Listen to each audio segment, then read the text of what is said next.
This program raises questions. This program is for people who find it hard to trust God. The best answers are wrapped in flesh and blood.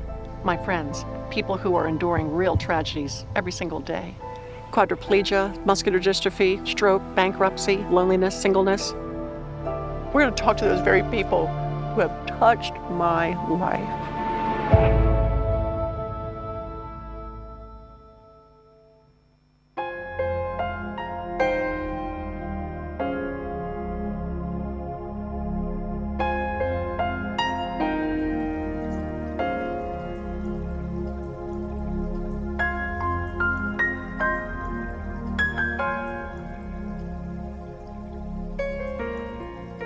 Any diagnosis of a childhood disability can cause fear and confusion, but none in modern medical history creates more fear, more bewilderment than autism. Shrouded in mystery, autism affects 1 out of every 150 children in the United States, and the numbers are growing around the world. Maybe you know a child with autism, and you've seen the peculiar behavior, the hand flapping, repetitive motions, maybe the inability to communicate. Well, no wonder families affected by autism feel so challenged and overwhelmed. And unfortunately, when these families turn to the church, they find their Christian brothers and sisters at a complete loss as to how to help. And just as painful are the misunderstandings and the false assumptions and the myths that go along with a diagnosis of autism. Well, this 2-part series on autism is geared toward tackling those myths to help you understand the complex world of autism and how you can be a part of equipping your church to welcome families affected by this puzzling disorder.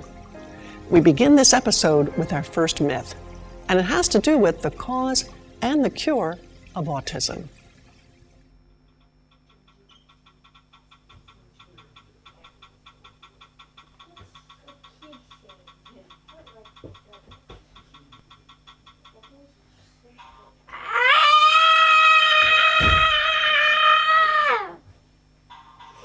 We absolutely don't know the causes and cures for autism. It's one of the biggest mysteries out there. We're learning more and more about the brain and the body and the pathophysiology of it, but actually the cause is still a complete mystery.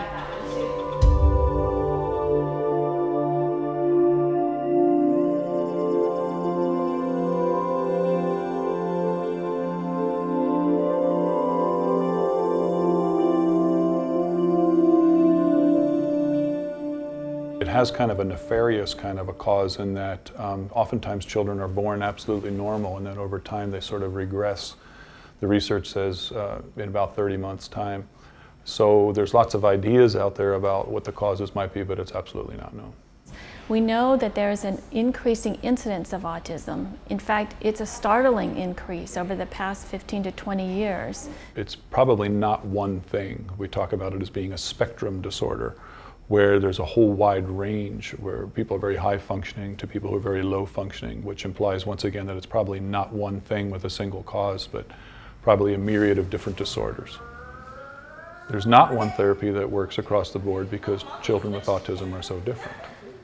There are some therapies that work specifically with different levels of functioning, but as far as one that works across the board, probably not.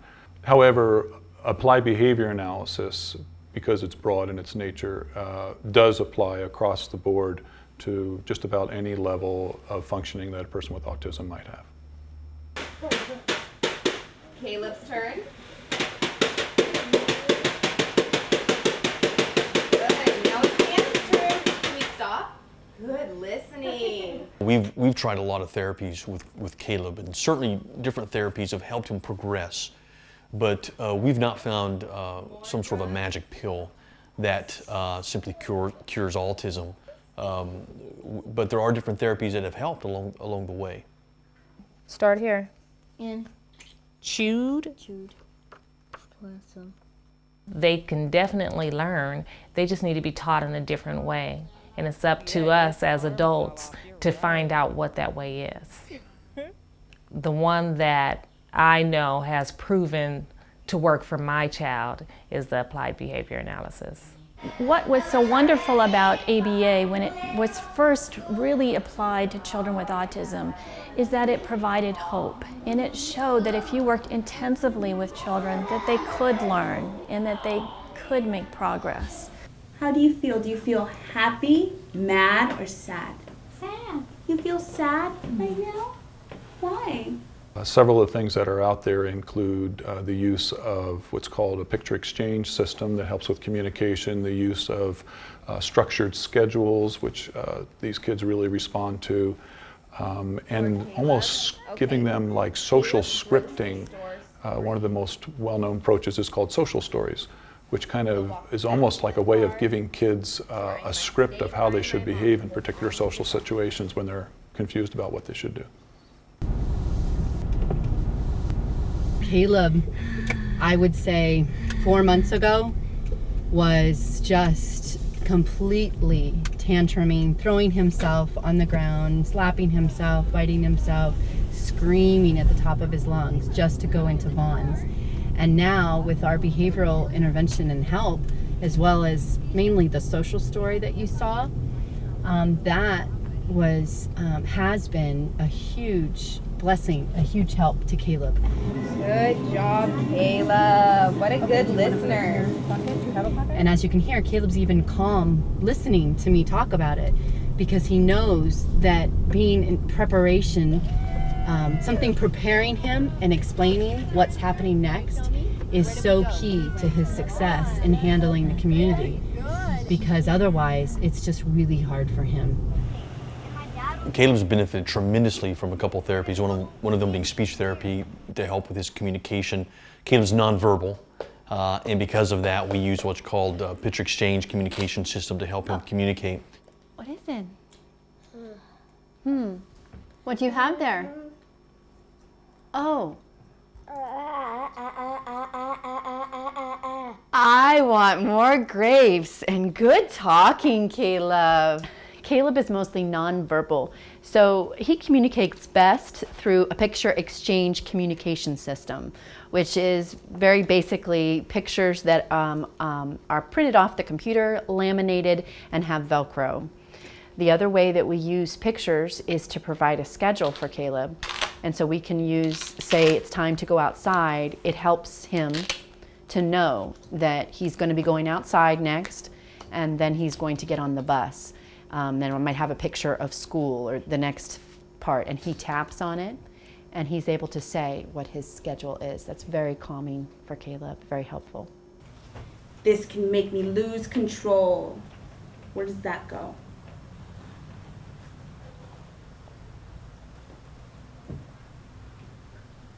Good job. Another thing we've learned about children with autism is that many of their behaviors can be understood by thinking about sensory processing, how they interpret and respond to touch and to movement and to sound and to visual input. And so there is a therapy called sensory integration, which can support a child to learn better how to respond and how to take in this kind of sensory experience, and then how to control their bodies to move and plan their movements based upon that sensory input. Hey, Alessandro! You want to go to the beach? Nah. No! Let's go to the beach. Some of the therapies that children with autism respond well to are biomedical therapies, including changes in diet, or some kids are supported by medication if they're able to find medication that's specific to their needs. Well, in our family we have Joel, who's 18, and his older brother Jared is 21, who also has autism, but he is on the other end of the spectrum. He is nonverbal, and he has a hard time walking at times, and we've done a lot of therapy with both the boys, and some of them both completely different. Joel is very hypersensitive in all his senses, and Jared is very hyposensitive to senses. So Joel needs the sound down, Jared needs the sound up. So it's been a unique challenge blending the two of them together. We've done a lot of different therapies with Joel and Jared, from communication therapy to applied behavior analysis to horseback riding therapy. What else have we done? Seems like you name it, we've done it, huh? Oh, yeah. Auditory training, the lift speech therapy. We're also on a special diet. Joel is a gluten-free, casein-free child. I don't like gluten-free because it tastes bad. He's actually learned to be a very good cook. He cooks gluten-free foods, but we tried it with Jared and it didn't make any changes for him. So some things that work for Jared didn't necessarily work for Joel, or maybe 2 years down the line it would switch and it would work for one and not for the other. So I always tell parents, go ahead and try it. It may not work now, and that's okay. It may work again later.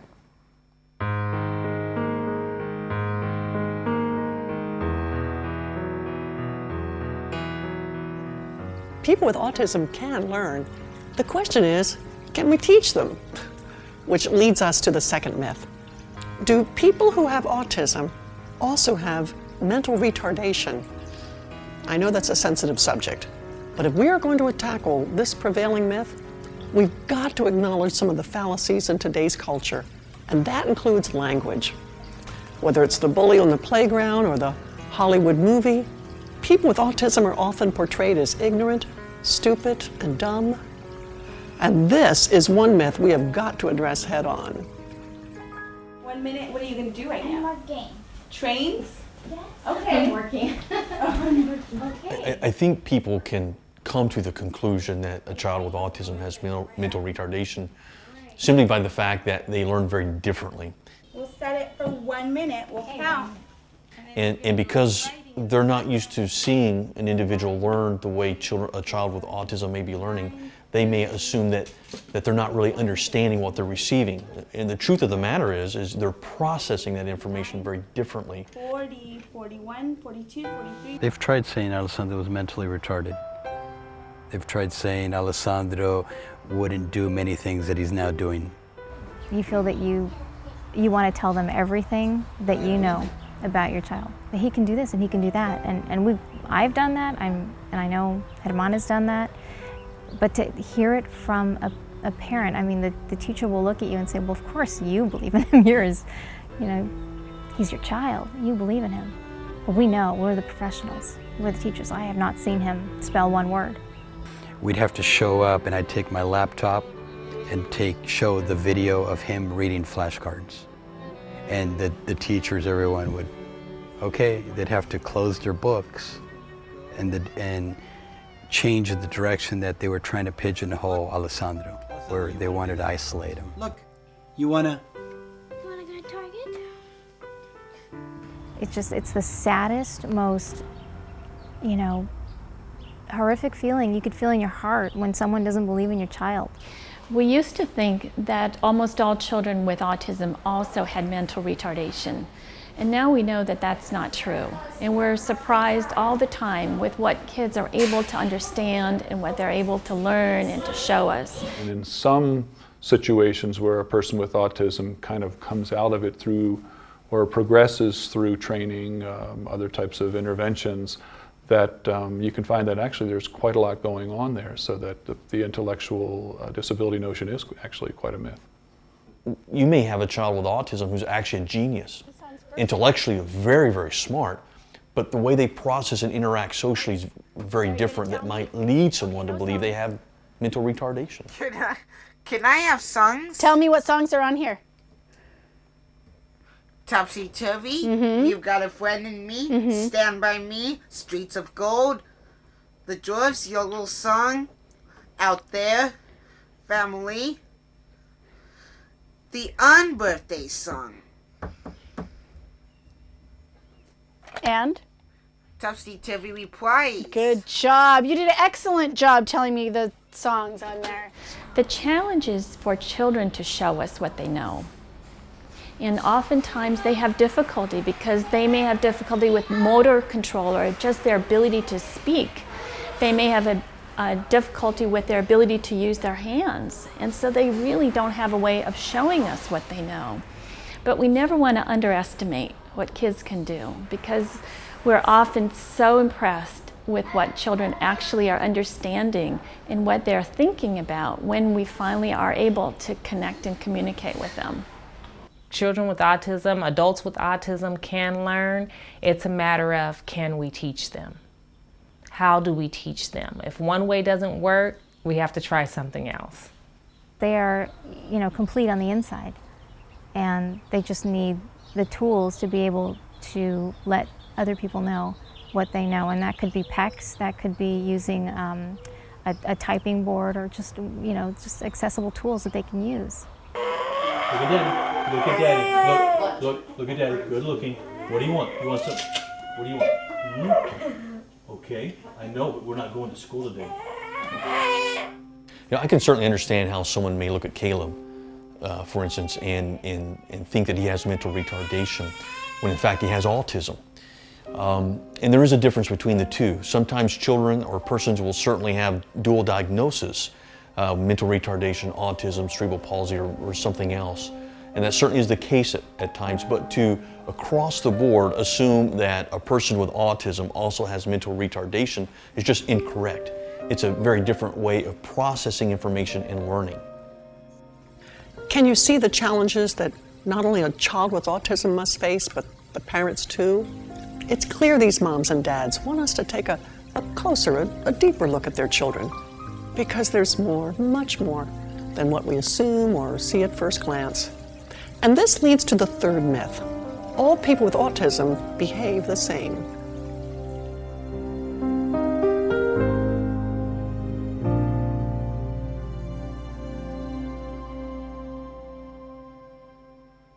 Well, every individual with autism is unique, just like every person is unique. There are certainly some similarities that we have seen in Caleb and other children with autism, in particular with learning styles and behavior patterns. But there's no across the board, you know, this is exactly how a person with autism is going to behave every time in every situation. So there's a uniqueness when it comes to persons with autism. They have their own special interests, their own way of responding to the world in terms of sound and movement and what they like to do and what's hard for them to do. And also their development is so unique because of the families and the relationships that they have within their families. So it becomes really a spectrum, and we sometimes use the term autism spectrum disorder because there's such a wide range of children and their abilities and their challenges all within the umbrella of autism. Some children that have more challenges may never learn to speak. They're really nonverbal, and they must communicate with gestures and with looks or with a sound, but never develop words per se.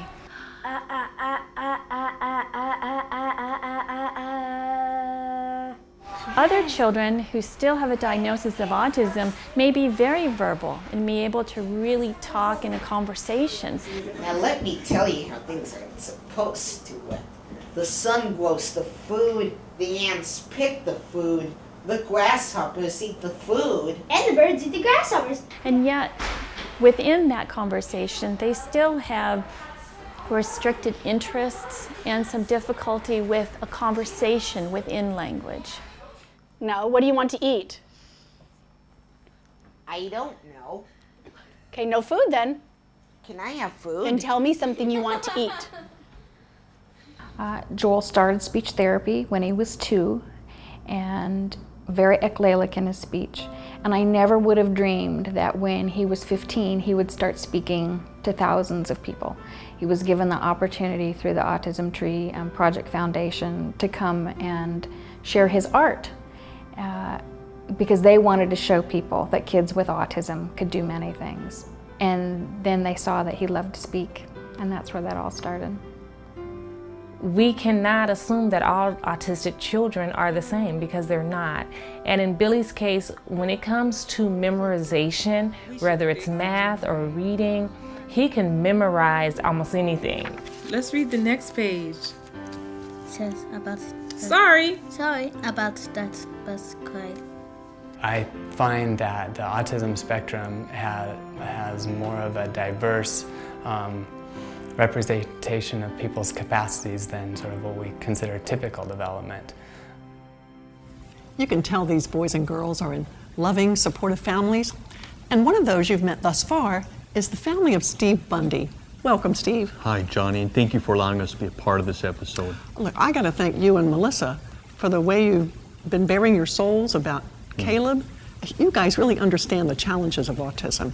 But because you're the managing director of our Christian Institute on Disability here at Joni and Friends, I want you to help me tackle this next myth.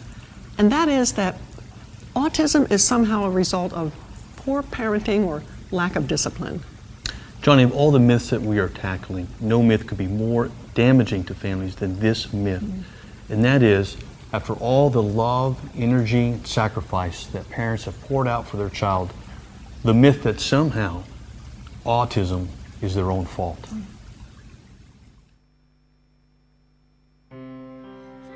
Okay, you start reading this and I'll get this. I know. Ready? I know, and we're almost done. We're almost done. Look it. Alessandro. Oh no, oh no.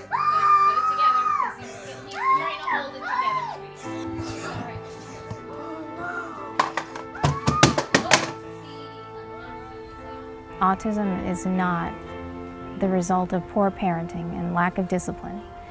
I used to think that before I had children in my early 20s. I was working and I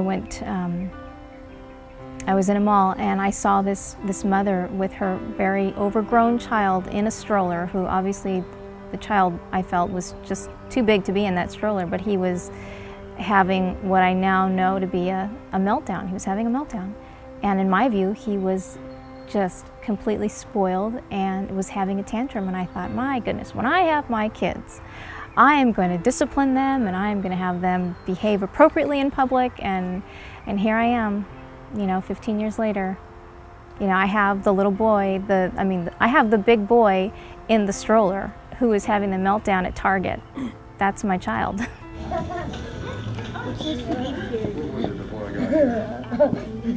No. The idea that autism is a result of poor parenting actually grew out of the man who initially described autism, which was Leo Kanner back in the 40s, and he said that it was due to icebox parenting. But in reality, the parenting of children with autism is not a contributing factor, by and large, to the cause of autism. Parents can be the most loving, affectionate, wonderful parents in the world, and a child will still potentially develop autism. We've had many instances where people have been quite blatant and quite rude about our children and about our parenting. I've actually even had people come to me and say, it must be the sins of the parents that you have 2 kids with special needs. I even had somebody say, why would you want to give blood? Because of your kids the way they are, And it's been floored. Sometimes I just am stunned at what people can say and how rude and how mean they are. And at first I would grieve for weeks about it and stew about it and think over and over. And finally the Lord just really has calmed my heart, because it's really about between Him and us about our kids. And He knows that when I give the best that I can give each day. And so now when somebody says something, it may sting, but then I go, you know what, tomorrow it's going to be a great story. Caleb, you need to stand up on your own, please. We've certainly heard comments about discipline issues, not only about Caleb, but about other children and families we know with a child with autism. And it really hurts as a parent. It hurts to hear those kind of comments, but we understand they're comments from ignorance.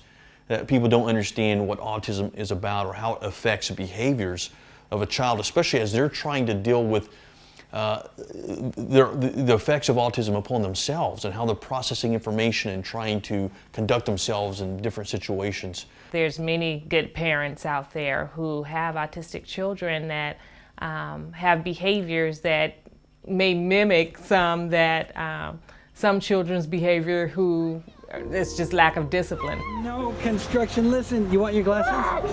Hey, no. But with autistic kids, in many ways, it's not that. It's just the opposite. There's very loving parents taking care of these children. However, there's areas in the child's life that they need to learn how to express themselves and deal with different stresses or situations that come up. Show me like this. Show me. I want to be I know, show me like this. How does that?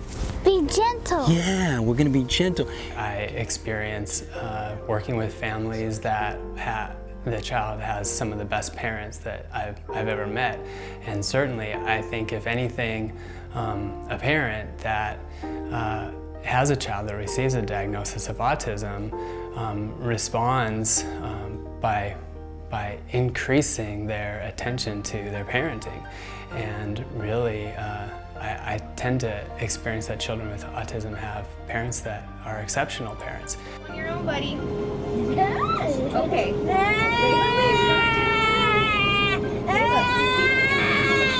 Such a good listener. You just need to go a little bit more. Oftentimes, parents of children with autism will get the worst stares or hear the worst things from people who are around them who just don't understand. And that's one of the things that probably breaks my heart more than anything else, that a society that doesn't understand these children will quickly judge a parent and demean them and put them down because of what they see when they have no understanding at all of what goes into the parenting of a child with autism. Look at the bark is right here. Look, Alessandra.